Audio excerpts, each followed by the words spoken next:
Welcome back to .NET Rocks. This is Carl Franklin. And this is Richard Campbell. Hey, we're geeking out. Carl and Richard. And Richard, man, we're going to other planets today?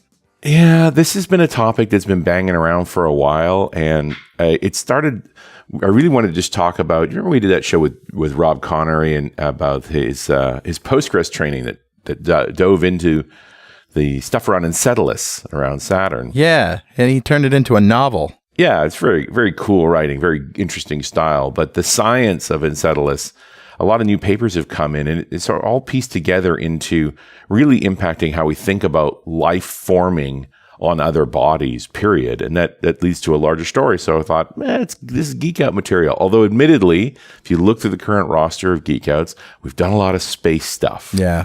So we're probably due to go in a different direction. It is the final frontier. After all, it's true. And there's an awful lot of energy these days, I noticed, around both Elon and Jeff Bezos. Like, essentially, they're already wildly successful, and you can look at what they're doing in altruistic ways, but you'd also say they're trying to make new markets. Well, this is going to be a fun hour, but before we can get into it, we need to do this little thing called Better Know Framework. Awesome. All right, dude, what do you got? This do-it-yourself project lets you catch a falling muon. Oh, I love it. This is from November 2017. Physicists at MIT have developed and released a $100 muon detector that you can build at home, allowing you to sense deep space bombardment on something that looks like a TV remote. The Cosmic Watch is basically a little box that can detect high-energy cosmic rays as they hit the Earth's atmosphere and decay into muons.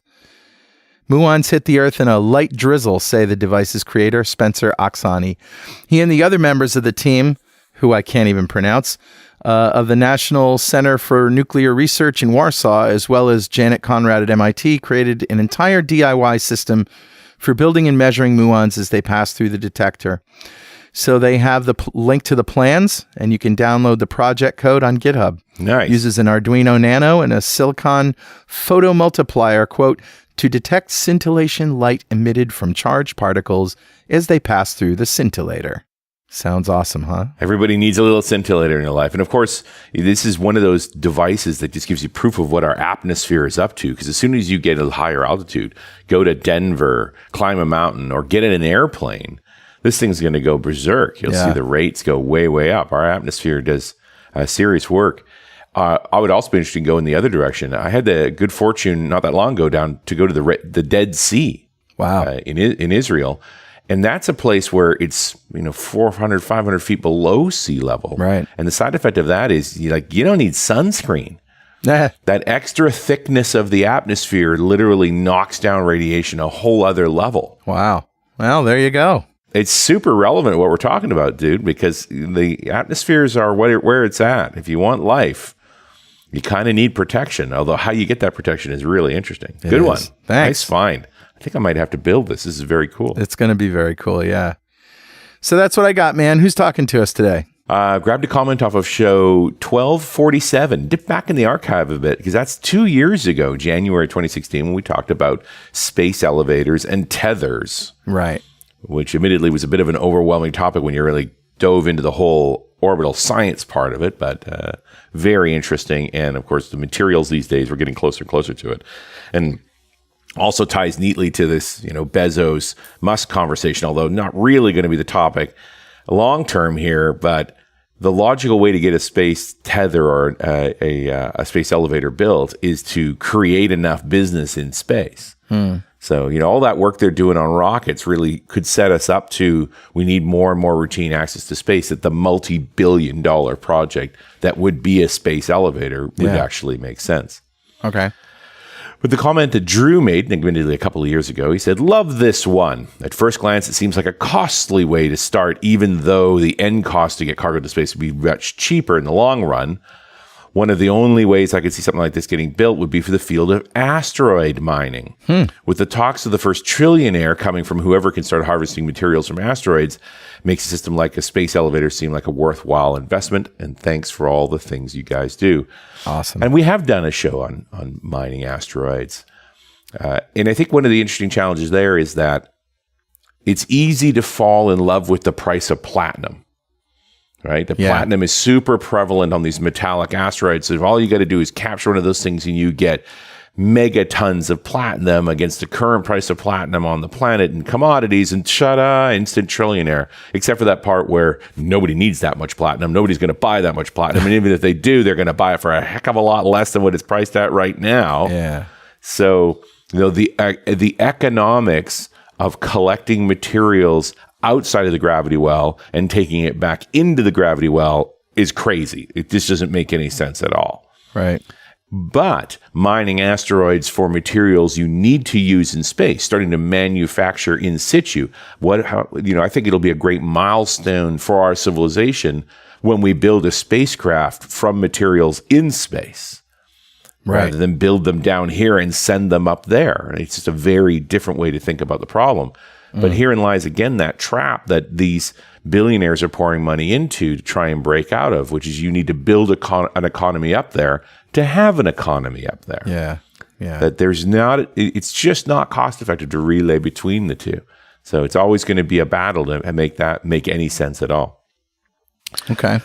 But Drew, thank you so much for your comment, and we're going to hook you up with a copy of Music to Code By. And if you'd like a copy of Music to Code By, write a comment on the website at .netrocks.com or via any of our social media, because we publish every show to Facebook and Google+. And if you comment there or read it on the show, we'll send you Music to Code By. Absolutely. And definitely follow us on Twitter. He's at Rich Campbell. I'm at Carl Franklin. And send us a tweet. We count the muons that pass through them. I love everything about that. It's hilarious. Do you remember we talked a little bit about muon catalyzed fusion? I do. In the Cold Fusion show? Don't give me a quiz, but I remember talking to you about it. Yeah. Muon catalyzed fusion. So, I knew in this conversation, Elon Musk and or Jeff Bezos would come up. Yes. Well, they are our new rock stars in the space world. But let me drag you back to some old rock stars in the space world. Okay. So, because if we're going to talk about life on other planets, and we're going to talk about the definition of planet as well, you can go all the way back to 1950 in a fine gentleman by the name of Enrico Fermi. Oh yeah, who's an atomic scientist, man who helped build the atomic bomb and was involved in all of that. And they named the Fermi paradox after him. Yeah, that's the simple version of it is, where are they? In quotes. Yeah. But in those 1950s, before we're just starting to launch satellites, we're starting to really look up at the sky in a different way, look into the stars a different way, and just doing the back of the napkin math. There's so many stars. There must be other civilizations out there. Where are they? Well, and the first thing that comes to mind when I try to answer that question is these stars have so much space between them that it's unlikely that anything's in our neighborhood. That you're not wrong. Has to be civilized enough, because time doesn't mean anything, right? They could be starting civilizations. They could be ancient civilizations. They'd have to be able to survive and thrive long enough to be able to build interstellar spacecraft. Well, and I think long before they build spacecraft, just communicating. Right. Would be an interesting problem. So the formalization of exactly what you're describing, Carl, comes from a man by the name of Frank Drake, another rock star scientist. Right. And he formed at the first meeting of the SETI Institute. Yeah. Which this is search for extraterrestrial intelligence. Carl Sagan was there. Right. Like, really, this was the core of all of it in 1961. And didn't he have some math like the Drake equation or something, That's which is exactly right. An estimate of the number of possible civilizations in the Milky Way? So the Drake equation breaks down like this. The number of intelligent life forms out there that we could communicate with, which is a great qualifier, is made up of a set of probabilities: the rate of star formation in our galaxy, the fraction of those stars that have planets, the number of planets capable of supporting life, the fraction of those planets where life actually evolves, the fraction of that life that develops intelligence, right? The fraction of that life that communicates in ways that we could detect. Yeah. And then finally, L, the longevity of that communication. And really interesting, subtle point here. what is the window in a civilization in which time that you have the sophistication to be able to communicate with other civilizations in a form they could understand before either your civilization goes extinct or you hit a state where you come up with new forms of communication that they can't understand or communicate with. Right. Right now, beaming radio waves or lasers across the huge light year spanses of this galaxy, not a particularly efficient way to communicate. And you have to wonder, right now, we're already dabbling with things like quantum communication. How much longer before we're using a communication technology that it just doesn't work in this universe the same way? Right. Although there's an interesting angle on that, which is, what if you figure out how to build a quantum radio, and when you finally turn it on, there are people talking on it already? Yeah, that's right. Breaker 19. It's your friendly little green man from the other side of the galaxy saying, "Stop jabber jabbering." Now, what's fun about, when they rag out Drake's equation in 1961, all of these are guesses. But science has advanced. If you think about those first values, like we now know through detailed mapping of the Milky Way that the rate of star formation in our galaxy is roughly 3 solar masses a year. So a solar mass is about the size of our sun. It's just an arbitrary unit. And the rate of 3 solar masses does not mean 3 of our sun are born each year, but it could be a bunch more smaller or some larger, one larger star as well. But roughly by looking through nebula with infrared telescopes, we've been able to show when stars are being born within our galaxy and start to get some estimates around that. So what used to be just a raw approximation now is starting to have a real number on it, although it's not a very cool number. The number is 3. Does that have to be balanced against the number of stars that die? It does, although birth rates are substantially ahead of death rates. Okay. We're still in a period called the stellariferous era, where we are turning matter into fusion balls at a fairly rapid rate. Okay. Most stars, the funny thing about stars is the bigger they are, the shorter lifespan they have. Because they're burning more fuel? Well, because they burn fuel much faster. Much faster. So you get to your Arcturuses and such that are these ultra blue, ultra giant stars.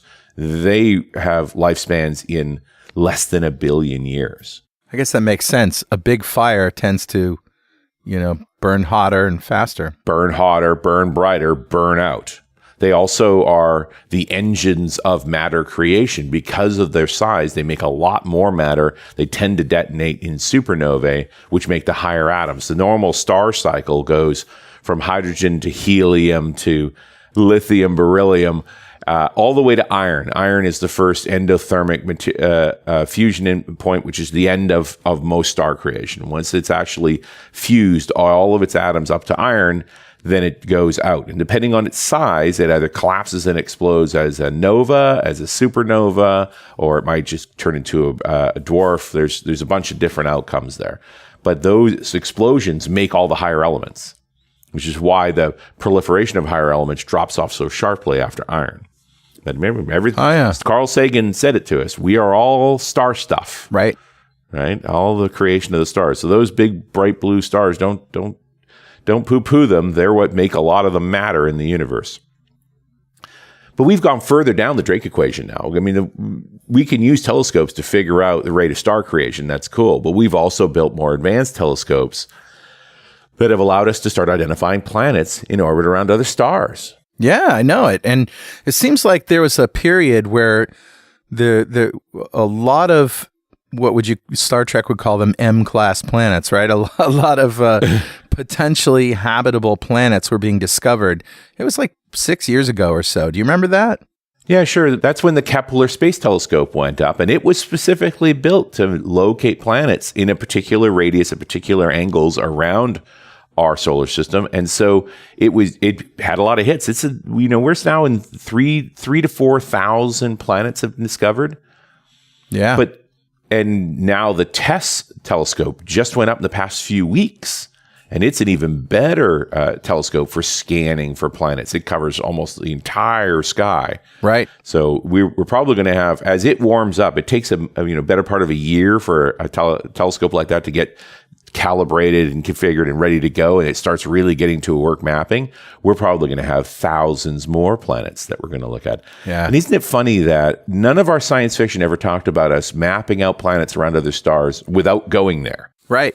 That's right. We had to go there to discover We them. always had to fly a faster than light spacecraft to that solar system and map those planets. And it sure looks like reality is that we will map all these planets long before we get there. On the other hand, especially when you get into stuff like spectroscopy, where we're going to be able to actually measure the atmospheres of some of these exoplanets, what are we going to do when we find a planet that looks roughly Earth-like and has the right atmosphere? Yeah. Yeah, So that's right. the thing is, we're not just going to fire off probes willy-nilly to every star to look for things. By the time we're really thinking about building a space probe that could fly to another star, which is an incredibly difficult problem, we're going to know a lot about that star and its planets before we go there. It's a very different mindset.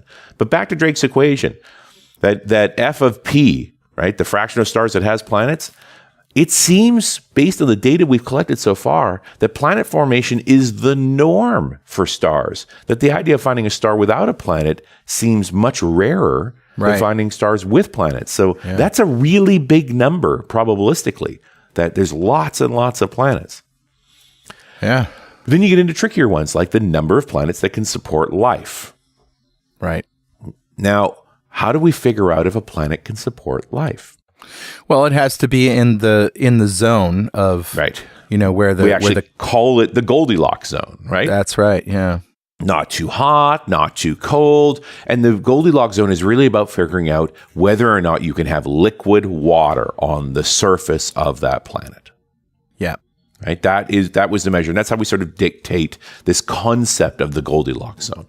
Right. Now, admittedly, this is a heliocentric concept because we happen to be on a planet with liquid water on its surface. We've decided the Goldilocks zone is where we are. Right. And there are arguments that the Goldilocks zone actually extends to include Venus and Mars, both of which appear to have had water at certain times, but have problems with water now relative to us. Right. I mean, the whole thing is it doesn't just have to be in a particular zone, but an atmosphere has to have developed to protect the life, to make it possible for the life to thrive. And one would argue that the water availability is part of what makes that atmosphere in the first place. Yeah. But we're getting, now we're going to get into fun stuff because these are the assumptions that we've always made. Yeah. Right. Because we are learning more about what's possible in this particular space. And what's actually measurable one way or the other. So we've gone on from there. If we actually look back at the science that we're doing now, you can really look at it from the context of understanding the Drake equation, solving more of it. So let me jump you back to the 1990s. Actually, 1989, October of 1989, the Space Shuttle Atlantis launched a space probe called Galileo. Yeah. And Galileo's mission was to study the magnetic field of Jupiter up close. But it did have, so most of its instrumentation was around magnetometers and sensors for gravitational fields. Jupiter has the strongest gravity outside of our star in the whole solar system. There is a conversation that Jupiter is actually the guardian of the solar system, that it tends to collect any stray killer asteroids and either fling them out of the solar system or let it impact on them. In fact, while Galileo was orbiting Jupiter, the Shoemaker-Levy comet was sucked up by Jupiter, shattered, and impacted on Jupiter in impact marks that were so large they were the size of the Earth. I remember Jupiter. That. Yeah. These are things from our, I don't want to say childhood, but from our earlier lives, right? Earlier parts of our life. Now, Galileo was a relatively large spacecraft, about the size of an F-350 pickup truck, roughly 6 meters long, about 2,500 kilos or 5,000 pounds. So not an extraordinarily large machine. And in order to get it to Jupiter, they actually used gravity slingshot tricks. They sent it towards Venus first, and they flew it around Venus very close so that Venus's gravity slung it to make it go faster. Right. Which seems weird. I don't know if you ever looked at it, doesn't, conservation of energy says if I have a gravity well accelerate a spacecraft going towards a planet, it should take it all back going away from it, right? except that the rotation of the planet matters. The fact that you have this thing called the Oberth effect, which is at its closest point going around the planet, theoretically at its highest speed. If you just fire your thrusters a little bit, you get a big benefit further out of your flight space. And if you play Kerbal Space Program, you know this. Hey, Richard, hold that thought for just a minute while we take a moment for this very important message. Awesome. Support for .NET Rocks is brought to you by Conversational UI from Progress Telerik and Kendo UI. Conversational UI are chatbot framework agnostic user interface controls and components that enable .NET and JavaScript developers to create modern conversational chatbot experiences in their web, mobile, and desktop applications. The industry's first packaged set of user interface components built specifically for chatbots are available as part of Telerik's ASP.NET Ajax, ASP.NET MVC, ASP.NET Core, WinForms, WPF, Xamarin products, and Kendo UI for jQuery, Angular, Vue, React, PHP, and JSP libraries. By implementing key UI design features such as calendars, date pickers, list views, and others that are included in the toolsets, developers will be able to improve chatbot conversation through visual elements. For more information, visit telerik.com/conversational-UI. All right, and we're back. We're geeking out. Richard Campbell is talking about life on other planets. And what we've learned. You still play that game? You know, I haven't actually fired up Kerbal lately. I've just been busy. You know, there's so much going on. I don't have time to play much anything, but it is one of my favorites. And it's fun to remind yourself a bit about orbital mechanics. Admittedly, Kerbal simplifies them, but it's good enough. Now, is Kerbal something that's predictable? Like if you do the math, will it just work? Or can you actually, crash things and go off into space and, be lost forever? You absolutely, actually, it's one of the challenges playing Kerbal is to get yourself enough velocity to leave the Kerbal system entirely. But it's got proper residence periods. Its orbital mechanics are quite good, and they're very predictable that you can literally know the optimal times to fly between Kerbal and Eve, which is the equivalent of Venus. They're consistent. You can actually figure them out. It's pretty cool. I want to jump back to Galileo because after they did the slingshot around Venus to head towards Jupiter, they also did a slingshot around Earth.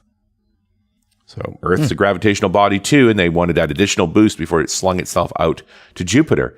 And Carl Sagan himself proposed an additional mission for Galileo on its way to Jupiter as it did its flyby of Earth. Oh yeah, to turn the camera around. It wasn't just a camera, it was all the sensors. What he wanted to try and prove was that there was life on Earth. Yeah. Because if we have this set of sensors, now they weren't intending to go looking for life on Jupiter. That was not the mission. They were studying the magnetic fields of Jupiter. But they had these instruments. So they said, given these instruments, what can you measure on Earth with these sensors that would give you an indication of life?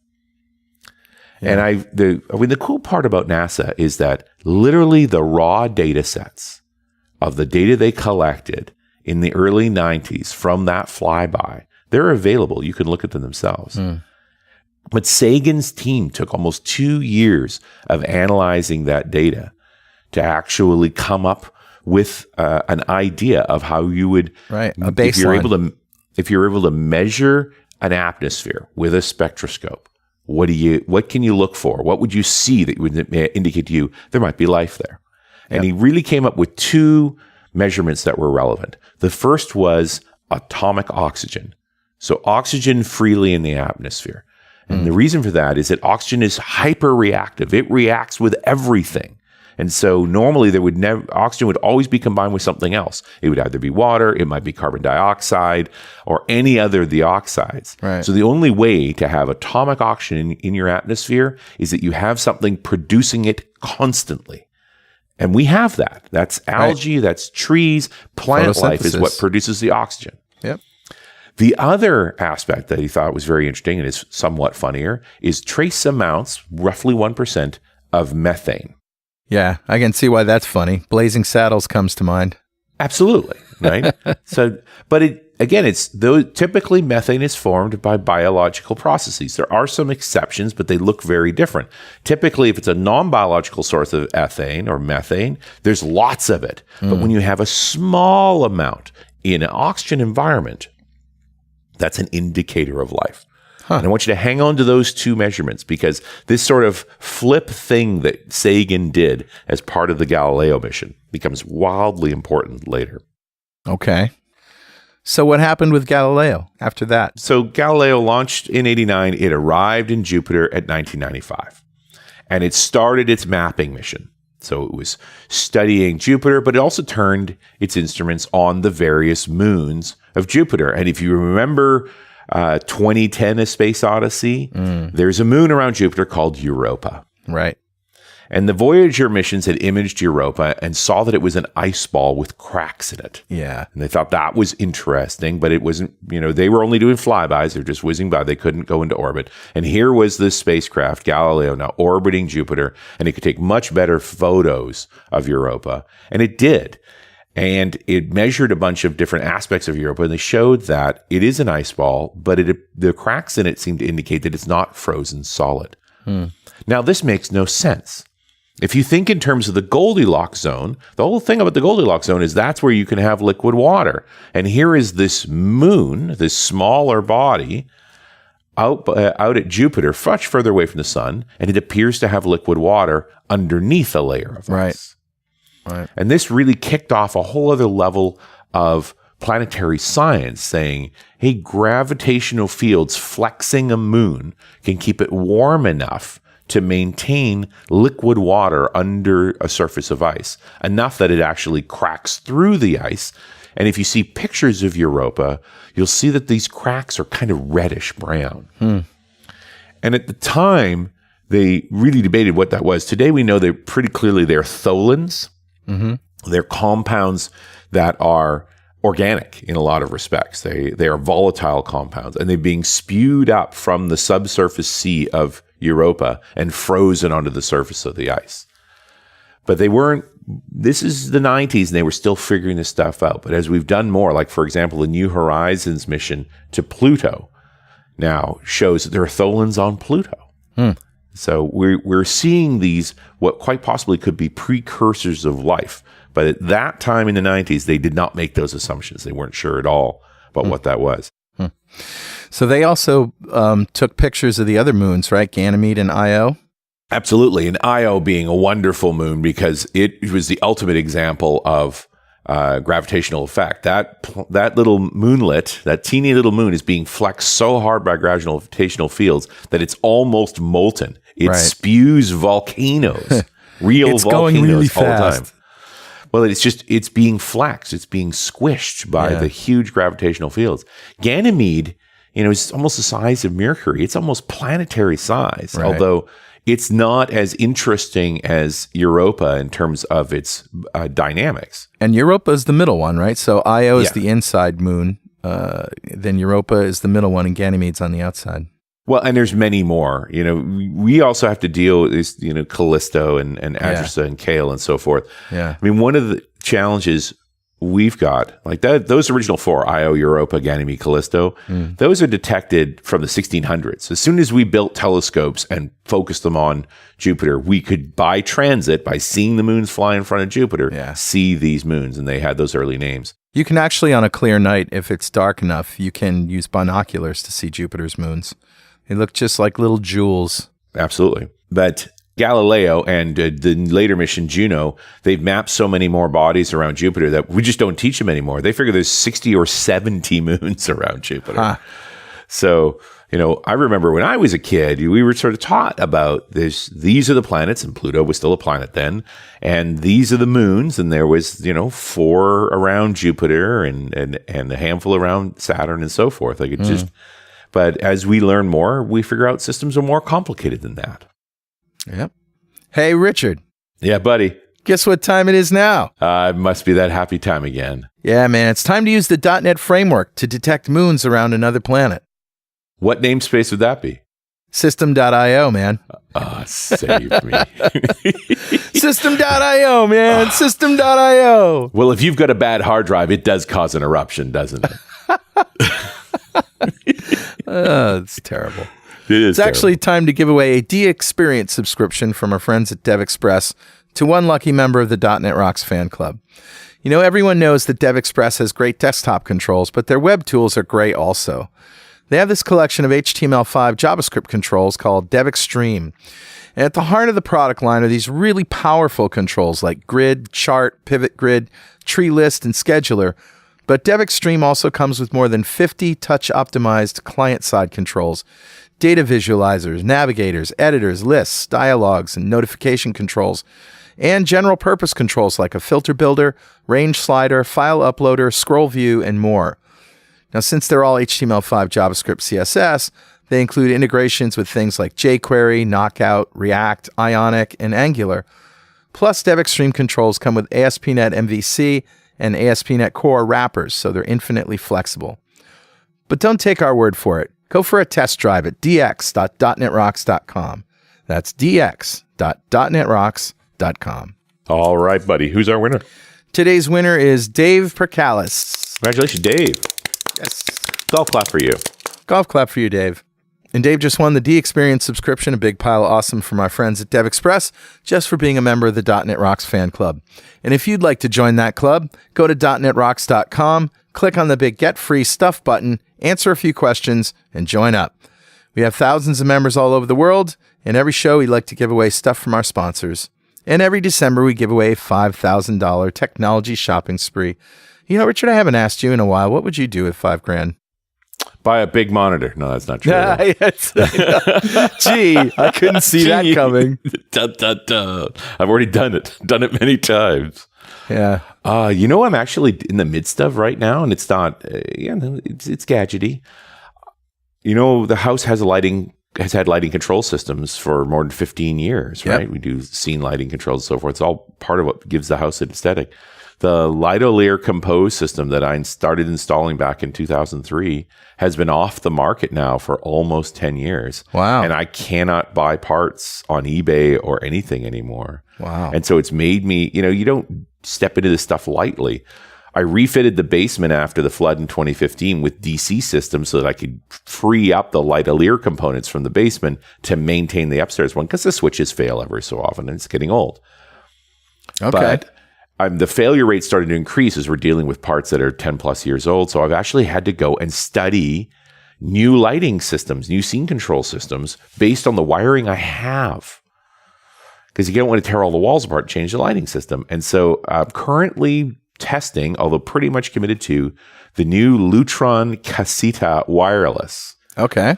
And the switches are about $100 a shot for proper neutral wire light switches. Mm-hmm. And you can do scene programming with them, but their scene signaling is all wireless. They use RF, so you don't need additional wiring for that, which is useful. And they've got a smart hub so that you can control your lights from your phone. You can program scenes that way, which is a lot easier to program. And it interfaces with Alexa and Google Go and all that. So you literally are doing the Star Trek Alexa, turn on the living room lights, and click, on they go. Wow, that's awesome. It's cool. It's nice. It's nice step up, and it's not, you know, it's got to have a good wife acceptance factor, right? That it's actually usable enough that folks that aren't just into gadgets for gadget's sake will still use it. So wired up the living room lamps first, and sure enough, she started using the command via Google Go to turn the lights off and on in the evening, which is like, all right, they'll use it. So now as switches are failing, I'm starting to switch over to this new system bit by bit, and it's just going to modernize that. So is it $5,000 worth? Pretty close. I added up all the light switches and stuff. It's probably $3,000. At $100 a switch, there's 30 or so switches to be replaced. And then the scene controlling gear and a couple of repeaters and stuff. And yeah, you're there. Yep. Awesome. Good gadgets. So what happened after Galileo?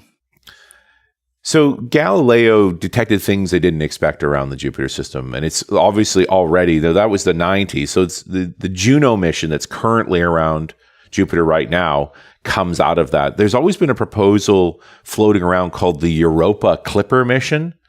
So now that you know, you've got this sense that there's liquid water under the surface of the ice in Europa, right? The logical thing is to put a lander down and go check that out. And so there was something that we learned other than water about Europa. Didn't we detect some sort of life? But it wasn't any kind of life as we know. That's Enceladus, and let's do that topic next. Okay. I just want to sort of put a bow on what we know about Jupiter, but it's sort of interesting reality about the time spans for space missions and the amount of time it takes to build it. Okay. Because while Galileo was still going on, while that mission was actually active, they launched Cassini.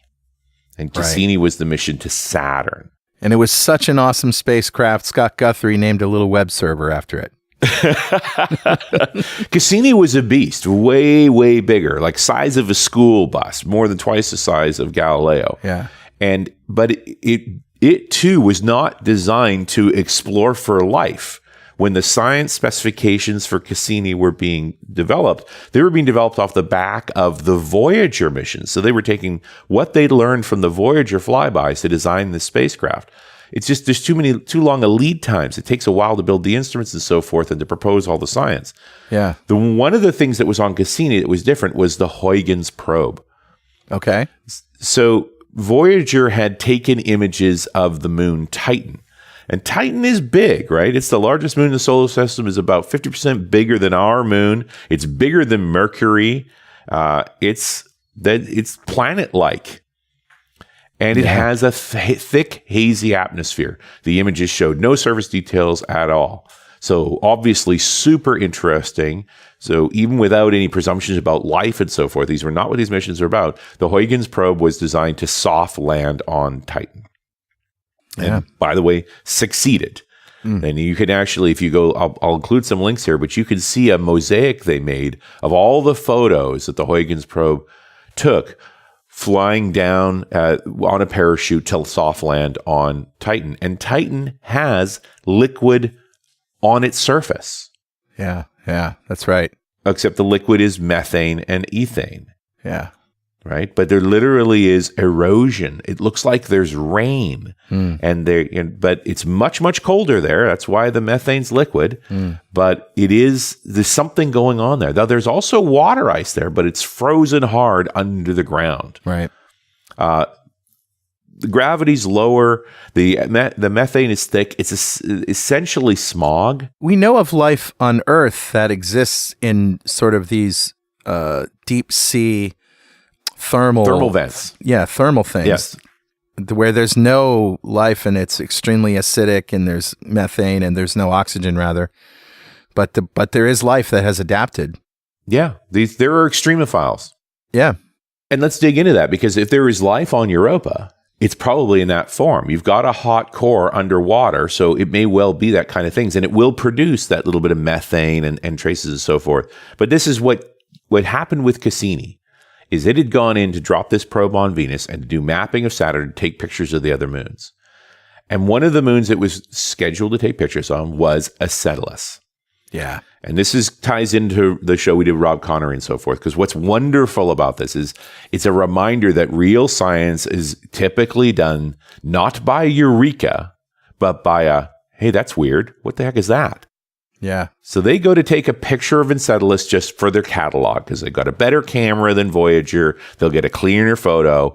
And it just happens to be that when they take that picture, there is a cryovolcano erupting on Enceladus.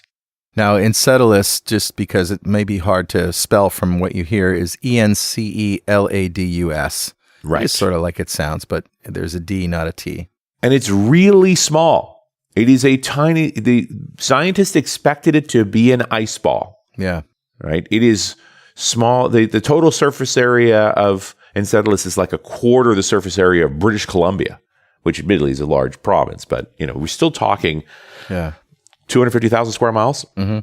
It's just not that big. It's a few hundred miles across. And so why would you think there's anything there? And yet here is this eruption. There were a sort of fringe group of scientists that said that they thought that the E-ring might have been made from Enceladus, but they couldn't come up with any proposals for why that would be true. Yeah. And what's cool is NASA's reaction to seeing that cryovolcano was to rewrite the Cassini mission. That they actually now were going to do more flyby. They weren't going to do any flybys of Enceladus originally, and they ended up doing dozens. And these cryovolcanoes were sort of water vapor and hydrogen and stuff, right? Well, that was the question. What is that spray? And in realizing there's enough spray coming there that the E ring of Saturn has been formed by Enceladus making the spray. So why the heck is there liquid water on what should be a teeny little ice ball? So the E ring is huge, right? It's the second outermost ring and very wide. And it's very faint. It's just water vapor. And it looks like it's water vapor sprayed from Enceladus. And because Enceladus is right in the middle of what looks like a water path. We've come to realize it is. You got to get the right image of Saturn to even see the E-ring. Your typical picture of Saturn with those bright rings, those are ice and rock, and you don't see the E-ring. But the great E-ring photo is a shot with the sun is actually on the other side of Saturn from the picture. That's actually a Cassini picture. Yeah. And you can see this sort of glowing E-ring. Yeah, I think that's on Wikipedia. Yeah, I'll include a link to it. But it's a great, the photos that came back from Cassini. And we only lost Cassini last year. Right. Cassini was deliberately crashed into Saturn in 2017 because they found so much interesting potential life sources in that system that now they were terrified of contaminating it by losing control of the spacecraft. So they deliberately burned the spacecraft up in Saturn. That's not policy for Jupiter and so forth as well because of Europa. Yeah. The things we've learned have changed our behavior around that. So we're back to this problem of, all right, you found something you totally didn't expect around Enceladus with these cryovolcanoes erupting out of the South Pole. What are they? And so they started flying closer and closer to Enceladus to get their spectroscopes to fly to see the plume. And that's where they started measuring water ice and methane. Very cool. Those exact things that Carl Sagan had talked about in detecting life on Earth, they were seeing the same kind of things coming out of this ice plume from the South Pole of Enceladus. They flew so close, their closest pass with Cassini was completely crazy. They were only 50 kilometers off the surface of that moon. Wow. They were moving at 25 kilometers a second when they did it. Wow. So, and they almost lost control of the spacecraft. It flew through the plume. And actually affected its navigation, triggered instruments in a very weird way. What's funny is, as I was preparing the show, literally in the past month or so, a paper's been released as they went back over the old Galileo data. They found a similar pattern behavior from a close pass on Europa that Galileo did. And they're like, I think we accidentally flew through a cryovolcano plume on Europa and at the time they looked at the measurements, they never considered the idea of cryovolcanoes, so they thought it was just a magnetic anomaly. They sort of wrote it off as, well, that was weird, and they let it go. Now they're going back and looking and go, I think we did the same thing. So it's interesting, there's a reason we keep all this science and we sort of go back and read it again with new learning and new eyes to sort of have an insight into what we've learned there. Fascinating. But you're back to this really cool idea that there could be life underneath the surface of Enceladus. And like you described, it's probably extremophile type life. These black smoking vents in the dark, but warm because of geothermal activity caused by gravitational flexing of Enceladus being in orbit around Saturn and near the other moons like Titan. All of those things would cause this little ice ball to flex enough to keep it warm. There's an excellent graphic we'll link to about how methane is trapped in Enceladus's ocean, which is under a crust of ice. Right. Yeah. So you have this methane ocean, and you've got a core, a rocky core on the bottom, and then there's sort of like a spout comes up through the ice, and you get this plume of water vapor. And so we definitely have hydrothermal vents.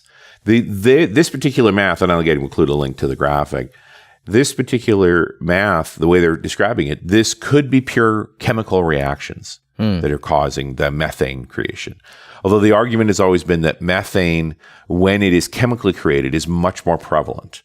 It tends to be significant portions, 20, 30, 40% of the content. And in this case, it's 1 or 2%, which is more indicative of life-based formations. Wow. But it is, now we're back to this whole question of What if life is super common? Jump all the way back to the Drake equation. How common is life on other planets? Well, if it can form around a teeny little ice ball in orbit around Saturn, we need to prove this still, then it's really, really common. Like, these are interesting cases. And one of the things it's done to planetary science as a whole is it's really gone after this idea of stop thinking about the Goldilocks zone.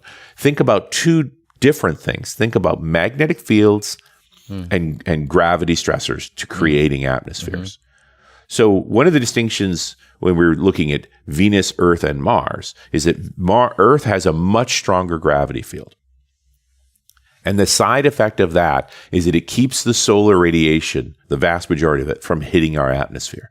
Now, Venus's weaker field meant that it probably was a water planet at one time. But as the solar wind hit its atmosphere, it tended to strip hydrogen away from the water. And as you strip the hydrogen away, you create atomic oxygen. And atomic oxygen doesn't like being atomic oxygen, so it grabs what it can grab, and it probably grabbed carbon. And suddenly you end up with a heavy carbon dioxide atmosphere. And that's Venus. Arguably, that's Mars as well. That Mars once had a thicker atmosphere that was wetter, but also does not have a very strong magnetic field. And the solar wind has stripped the hydrogen away from there, and now you're left with a thin atmosphere, mostly carbon dioxide. Wow. Exciting. And one of the evidences is the fact that when in seeing these potentially prototypical life bodies of Europa and Enceladus, the one thing they have in common is very strong magnetic fields to protect them, and a source of heat in the form of gravitational flexing. Yeah. So that sort of puts all of those pieces together.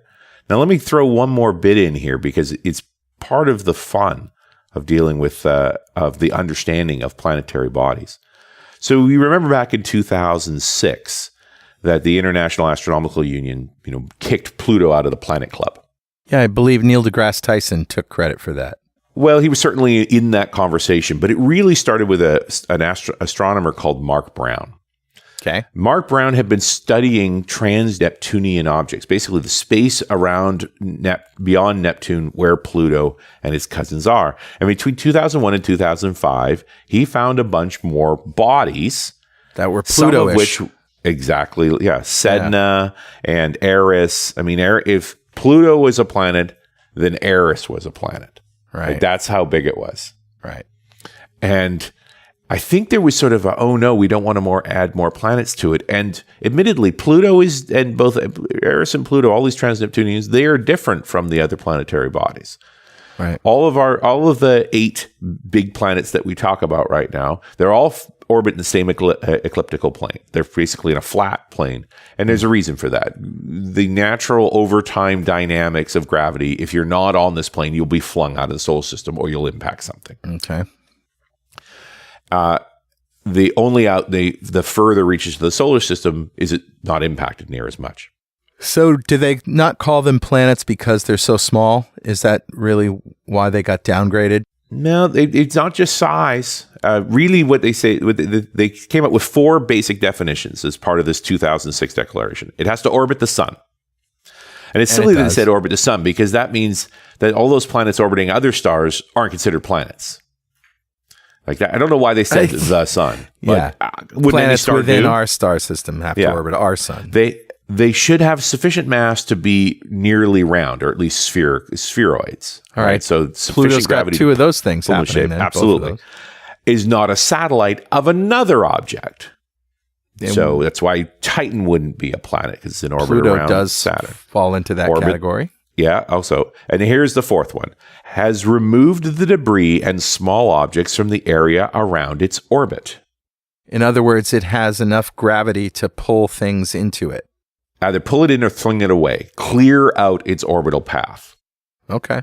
And this was what Pluto, they thought, had not done.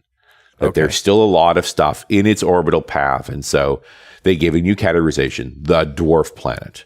And so Pluto would fall into that, and Eris would fall into that. And they even put Ceres, which is the largest asteroid in the asteroid belt. Well, the Ceres and Vesta in that category as well. Now, there is challenges happening to this. So I got nothing bad to say about the IAU. They study it. They've taught us a lot of stuff. They've studied a lot of things. They look at stars.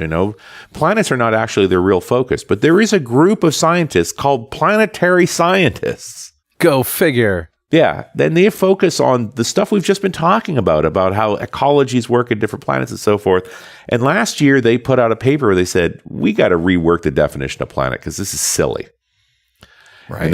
And actually what they did was went with a much simpler definition. The first thing they said is, why do you care about orbit? Why is that important in any way? Now that we've already demonstrated that how far away you orbit a sun does not affect the liquid water. There's many more ways to get liquid water. Your Goldilocks zone doesn't really matter. There's other solutions to that. Why shouldn't a planet definition be intrinsic properties of the body itself rather than its orbit? So their official statement would be that a planet is a substellar mass body that has never undergone nuclear fusion and has sufficient self-gravitation to assume a spheroid shape adequately described by a triaxial ellipsoid regardless of its orbital parameters. I was just going to say that. You want a simple version? Yeah. Round objects in space that are smaller than stars. Okay. You like that? That's much simplified, yes. But now, if that's a planet, it can pull itself into a round shape, and it's smaller than a star, then what are our planets in our solar system? It's all of them, right? Pluto's a planet, right. Titan's a planet, Enceladus is a planet, Europa's a planet, Ganymede's a planet. In other words, it's too broad a definition. I don't know if that's true. I think it's actually a good idea. Because the interesting thing about planets is, what do they do from there? What are the intrinsic aspects of the body?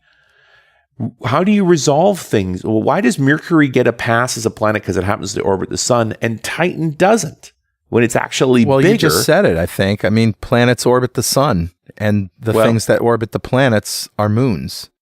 Well, we've been using that definition. The question is, does it make any sense?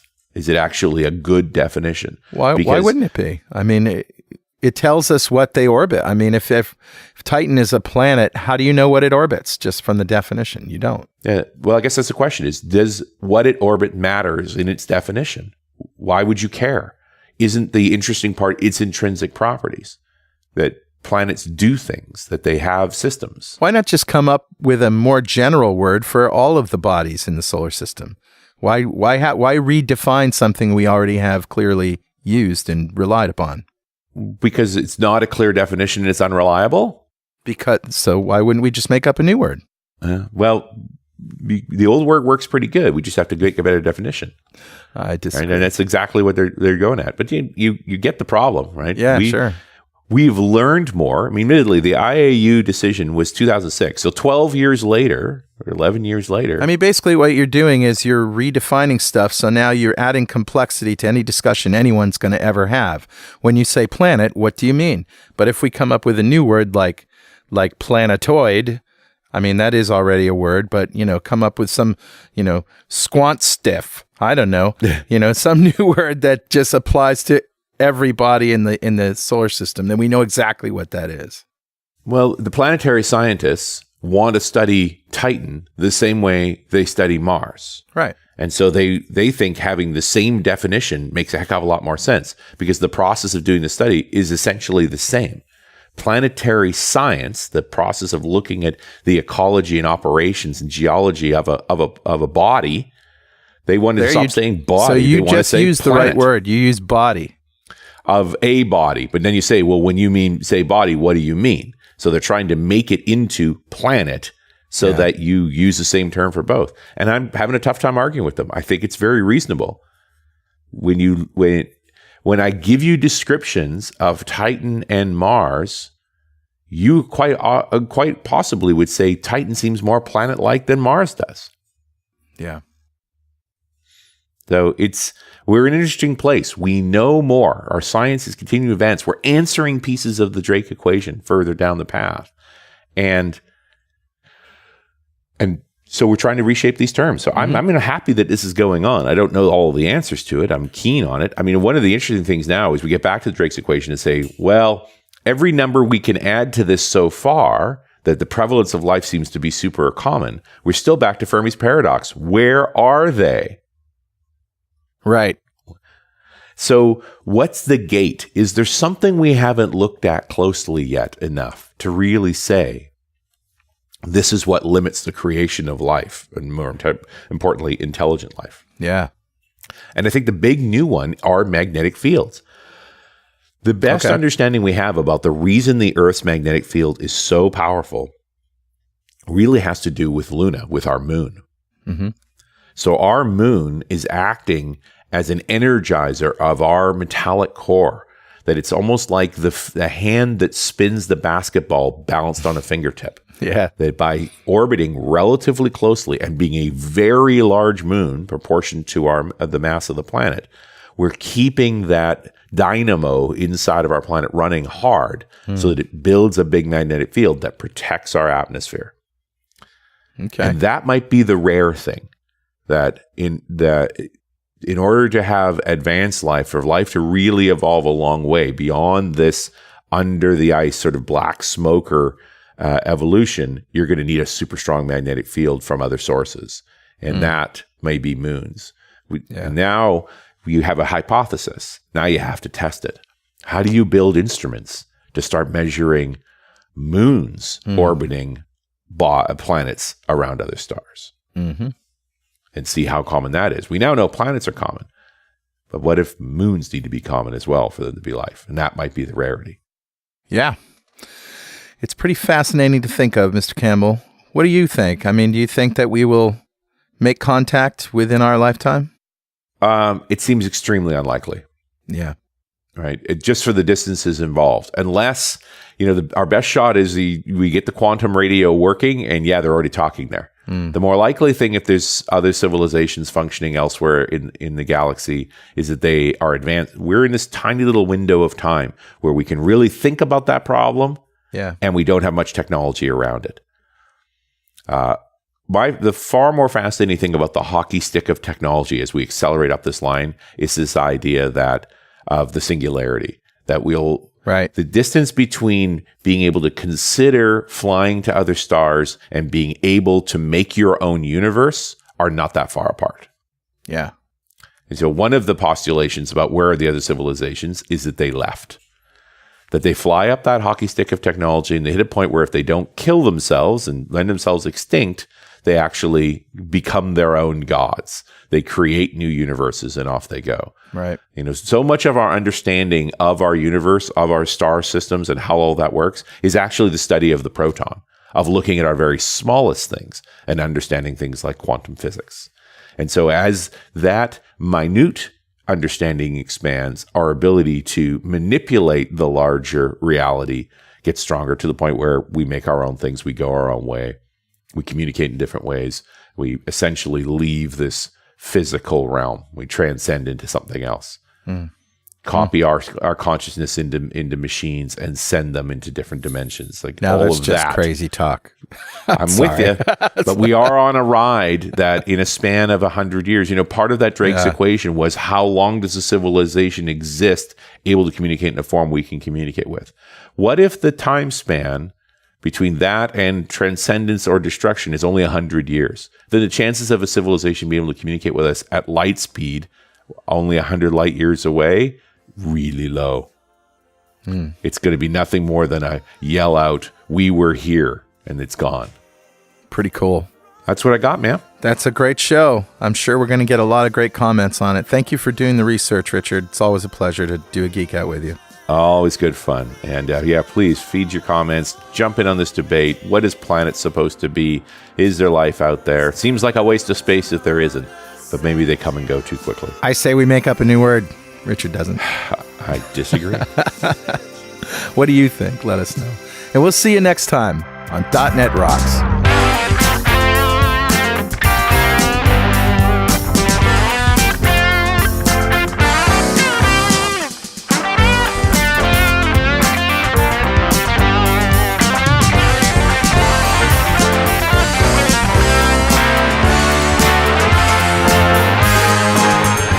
.NET Rocks is brought to you by Franklin's Net and produced by Pwop Studios. a full-service audio, video, and post-production facility located physically in New London, Connecticut, and of course in the cloud. Online at pwop.com. Visit our website at dotnetrocks.com for RSS feeds, downloads, mobile apps, comments, and access to the full archives going back to show number 1, recorded in September 2002. And make sure you check out our sponsors. They keep us in business. Now go write some code. See you next time. Got transmitter banned by the FCC. Yes, I'm a